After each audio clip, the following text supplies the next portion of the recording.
Bonsoir à tout le monde. Voilà, donc j'avais envie de faire un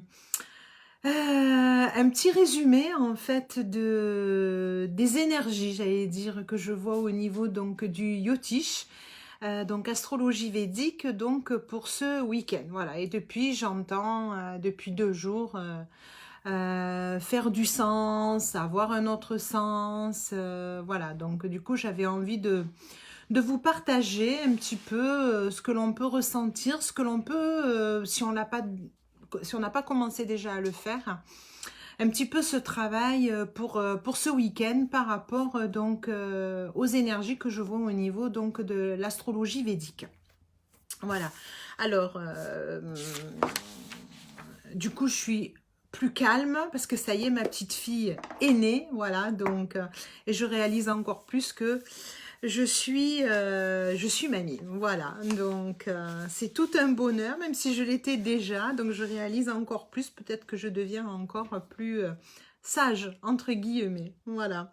Alors oui, je me suis positionnée donc pour ce week-end, donc 10 et 11 octobre, ok.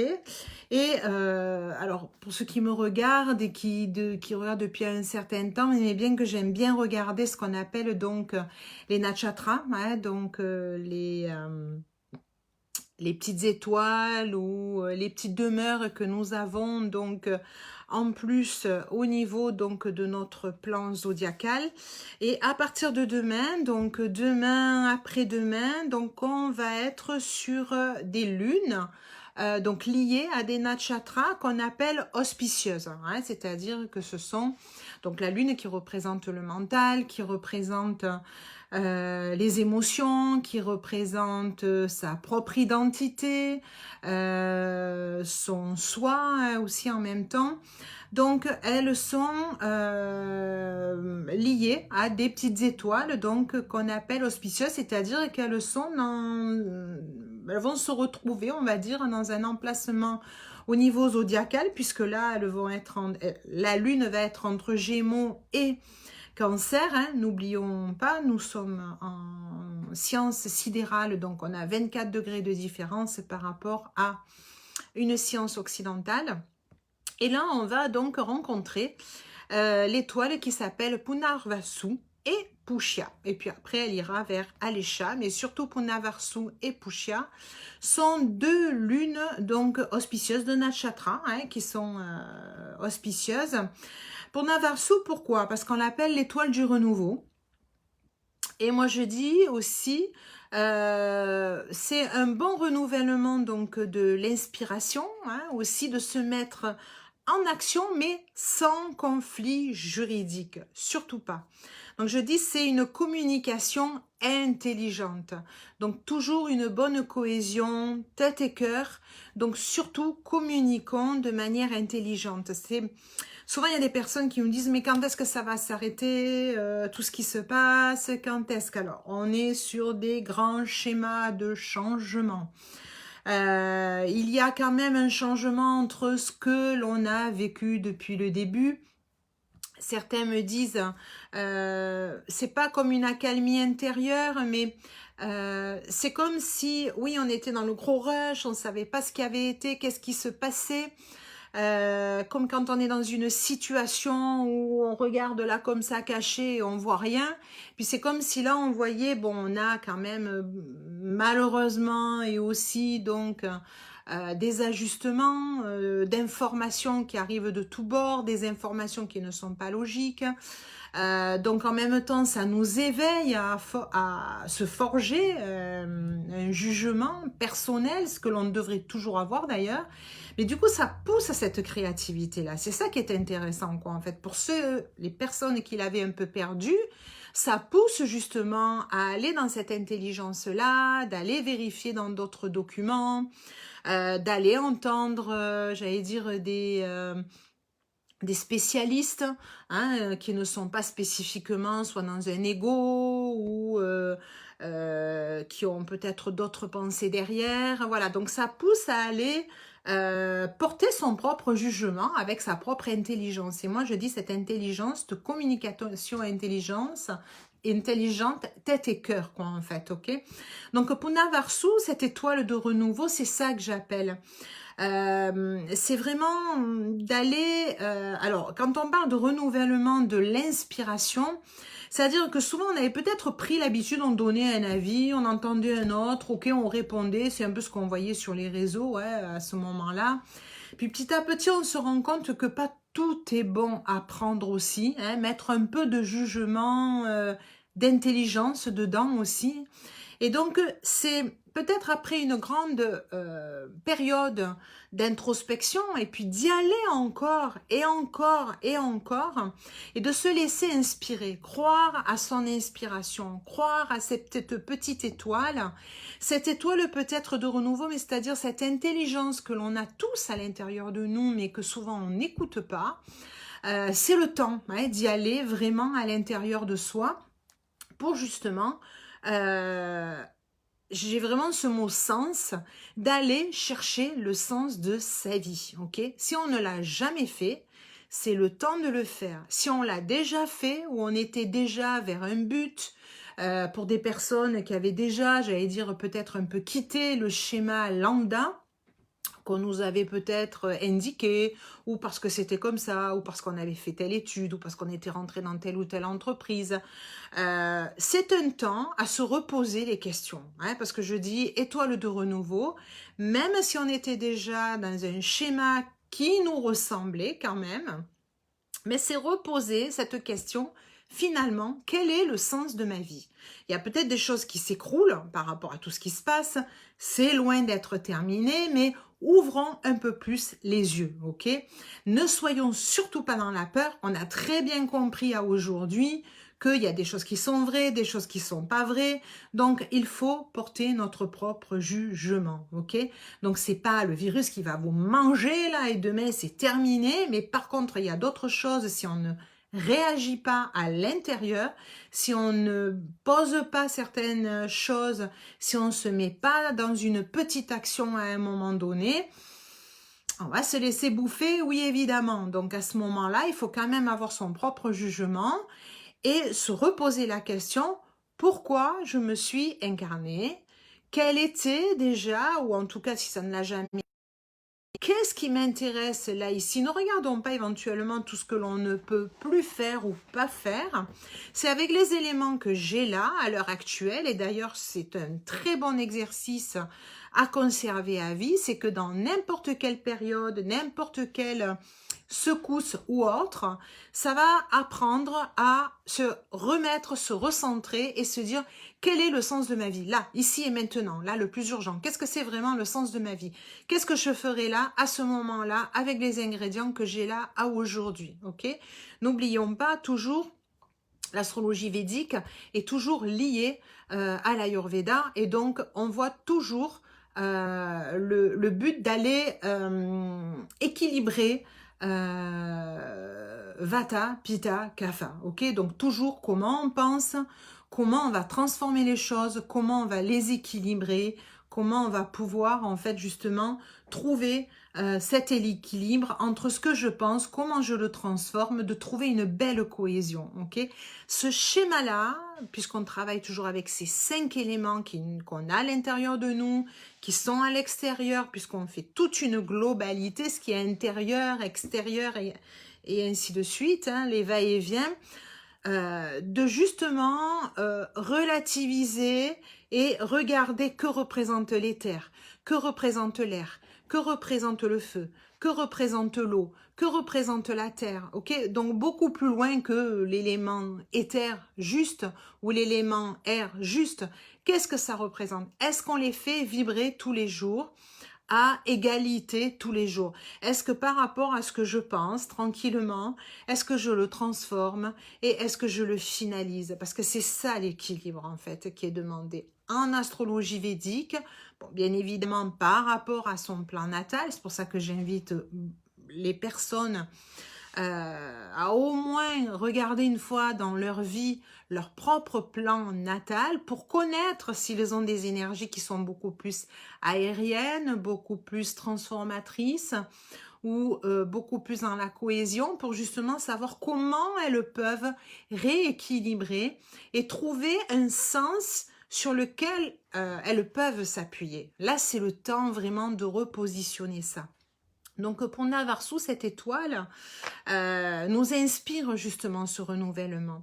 Et puis après, on aura Pushya à partir de dimanche, qui est auspicieuse aussi et qui donne une grande intuition, un calme intérieur, une créativité donnant des fruits, du travail, mais du beau travail, ok? Donc, j'allais dire, après une belle pensée, de retrouver son sens, de bien s'écouter, de rester bien au calme, de vraiment être avec soi-même, aller dans sa plus profonde créativité. Je disais à une dame cet après-midi en rendez-vous, quand il y a tout qui s'écroule, pourquoi mettre du jugement? Mais oui, j'aurais dû faire ça comme étude. Ou quand on entend encore les parents, fais telles études parce que ça va te donner tel travail. Quand on est dans une période où tout est en train de s'écrouler, où les valeurs ne seront plus les mêmes, pourquoi n'allons pas au fond de soi et allons dans sa propre créativité, ok? Ce qui va être super intéressant dans le demain qui est déjà là, c'est les personnes qui savent se débrouiller dans le système D. Pas des gens qui gagnaient jusqu'à présent des millions et des millions. Si tout s'écroule, l'argent n'y sera plus, ok? Donc, qui sait qui seront les plus riches, en tout cas à l'intérieur d'eux et pour vivre? Ce seront les gens qui seront dans le système D, ceux qui seront le plus dans la créativité, les personnes qui trouveront du sens à leur vie, ok? Donc apprenons déjà ça. C'est fini, le monde de hier, il est terminé. Les gens ils me disent, oui, mais avant, ça c'est terminé. Le demain, il n'y est pas encore, il est en construction. Donc travaillons là-dessus. Donc je trouve que ces 2 étoiles, vraiment, ce week-end, qui vraiment nous pousse à aller vers cette créativité, ce renouvellement de l'inspiration, de trouver un nouveau sens ou de continuer dans un sens encore plus profond, quoi, en fait. Voilà, hein, c'était vraiment mon message prioritaire de ce soir. J'avais envie de vous le donner, j'allais vous dire avant demain, parce que je vais m'éloigner là 2 jours et demi dans mes montagnes, hein, voilà, me ressourcer. Mais j'avais envie de vous transmettre ça pour que vous aussi, vous vous éloigniez à l'intérieur de vous, quoi, en fait. Hein. C'est un bon moment pour faire ça, quoi, en fait. Donc, trouvez ce que vous voulez au bord de mer, dans votre salon, dans votre petit jardin, dans votre petit cocooning pour ceux qui ont moins de place ou qui peuvent pas, ou trouver un moment si vous travaillez aussi, voilà, hein, trouver ce petit moment-là. Et puis on a Jupiter donc qui est en Sagittaire, hein, toujours. Donc le lieu où on va trouver l'enthousiasme. Et là, il nous le dit par rapport donc à comment il est placé, comment le mental nous dit les choses aussi. C'est vraiment une coopération face aux contraintes. On voit, bon, après, sans dispute, mais on voit qu'il y a des choses qui sont pas compréhensibles, j'allais dire, au niveau du gouvernement, où vous pouvez le retrouver éventuellement dans votre famille, où vous pouvez le retrouver au niveau de votre boulot. Et regardez, Marseille, Paris veulent constituer un autre conseil avec des vrais chiffres, quoi, en fait. Parce que, oui, il y a peut-être une non-confiance qui est là, quoi, en fait. Donc, c'est vraiment sans se disputer, mais dire, hey, nous on a compris, on est quand même intelligent, on en a marre d'entendre n'importe quoi, on va pas actionner parce que on nous dit certaines choses à coups de fouet, alors qu'on se rend compte que des chiffres sont faux ou des informations ne nous paraissent pas cohérentes. Donc voilà, réveillons-nous, ayons une communication intelligente et de partout où on se trouve. Hein. Ce n'est pas que dans le collectif, je le rappelle, ça peut vous éclairer par rapport à votre vie personnelle, quoi, aussi. Donc cette coopération face aux contraintes, essayez coopération ou dissociation, mais en tout cas, de bien regarder par rapport à la justice sociale aussi, pour se perfectionner, c'est-à-dire être encore plus allumé à l'intérieur de soi. Moi, je trouve qu'on était dans des périodes où on était un peu endormi, hein, avec trop d'assistanat, un peu, oui, mais trop d'assistanat, on ne réfléchit plus, l'intelligence n'est plus là, quoi, en fait, ok? Donc, allons vers cet enthousiasme de vie qu'a Jupiter, hein, donc vraiment de comprendre les choses, d'allumer là où c'est à allumer aussi, parce que ça va aider justement une belle amélioration en soi. Et si on l'a en soi, ça va être aidant à l'extérieur aussi également. Okay, et comment? Eh ben, dans la transformation, dans la compréhension de ce qui est caché. Okay, et Dieu sait s'il y en a. Donc, si on le voit à l'extérieur, c'est allons faire un tour à l'intérieur de nous, allons voir ce qui est caché. On met encore la lumière, je le répète très souvent, mais pour pouvoir être encore plus dans ce renouvellement de l'inspiration, aller chercher le vrai sens, la transformation, il faut aller justement comprendre ce qui est caché au fond de nous. Peut-être que bon, on a mis des couches et des couches et des couches et qu'on a peur de tout laisser éclater, mais c'est derrière qu'il y a la vraie lumière, hein, puisque c'est derrière cette ombre hein, qu'il faut aller chercher. Et on a nos deux nœuds lunaires, Ketu et Rahu, là en ce moment, hein, Ketu, rappelons-le, qui donne les informations du passé, Rahu pour le demain. Leur position, en fait, est une position, en fait, qui nous dit que si on maintient notre équilibre psychologique, donc yoga, méditation, pranayama, asana, marche, faites tout ce qu'il faut pour vous rééquilibrer au niveau du psycho, ok? Corps, âme, esprit. Retrouvez votre centrage, ok?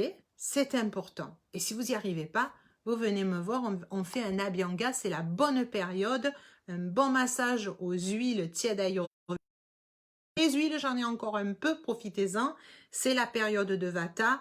Psychologiquement, c'est vrai qu'il est souvent perturbé, hein, c'est au niveau des pensées. Donc, il faut maintenir, ou en tout cas, trouver cet équilibre psycho. C'est à partir de ce moment-là qu'il peut y avoir l'exploration de ce que j'appelle des lois de la nature, c'est-à-dire les lois des vraies choses, ok? Donc se retrouver dans la nature, se rapprocher des éléments comme je disais tout à l'heure, se rééquilibrer auprès des 5 éléments, c'est faire cette exploration, ce qui n'a pas encore été découvert aussi. Observez tous ces pouvoirs intérieurs que vous avez, vous appuyez dessus, et vous allez pouvoir, justement en vous appuyant dessus, détecter certains mouvements latents que peut-être on ne voit pas, qui peuvent arriver des autres, ok? Donc ça veut dire qu'on est beaucoup plus perspicace, qu'on sera beaucoup plus intuitif, parce qu'on saura s'entendre à l'intérieur de soi. Et à ce moment-là, on pourra encore plus être vigilant par rapport à ce qui est en train d'arriver. Comme me dit mon petit-fils, faut faire toujours attention aux méchants. Mamie, il faut toujours regarder dans son cœur et entendre ce qu'il dit parce qu'on sait que le méchant, il peut arriver. J'étais subjuguée quand il m'a dit ça, mais c'est vrai. Plus on va être en alignement à l'intérieur, plus nos corps subtils seront nettoyés et plus, oui, on ne pourra pas être pris pour des benets derrière, ok? On ira dans le sens de notre vie aussi. Notre qui nous demande l'expression de l'intelligence pour une meilleure harmonie, donc un bon discernement, une bonne expression de l'intelligence avec une belle communication. C'est ça l'emplacement de Mercure en ce moment. Hein? Mercure qui est toujours donc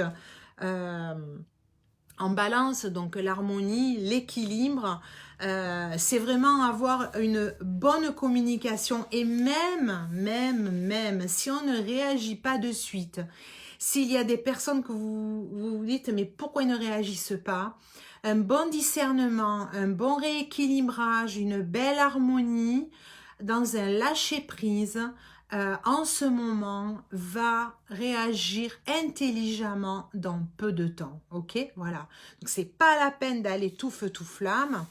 On a assez avec Mars, hein, qui lui cherche à améliorer la société, hein, parce que c'est le courage, mais ça peut être la force, hein, aussi. Donc, c'est trouver vraiment ce discernement et cette intelligence-là. Et le soleil qui est en Vierge, par rapport à sa position aussi, nous demande aussi une recherche intérieure pour trouver un nouveau sens, une autre manière de s'exprimer, d'évoluer, d'avancer. Voilà, je pourrais pas mieux vous le dire. Donc le mot sens que j'entendais, j'avais vraiment envie donc de vous le partager.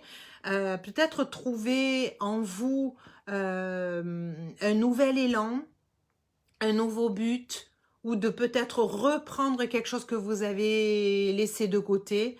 C'est le temps, ou en tout cas visionner ou reprendre un projet que vous aviez aussi également. Et pas à pas, je vous dis pas que c'est wow, tout feu, tout flamme, on n'y est pas, mais en tout cas que ça prenne du sens en vous. Et rien que de prendre du sens, déjà, l'énergie, le recentrage, ça va vous nourrir, ok? N'oublions pas, on est dans la saison de Vata. Vata, c'est air, ok?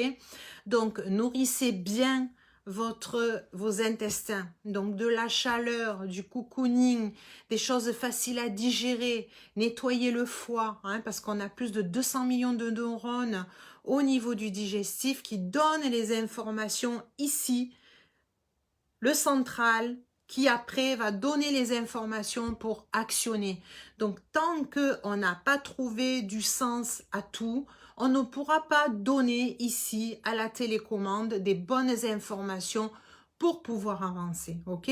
Donc on le fait lentement, assurément, et ça sera ok.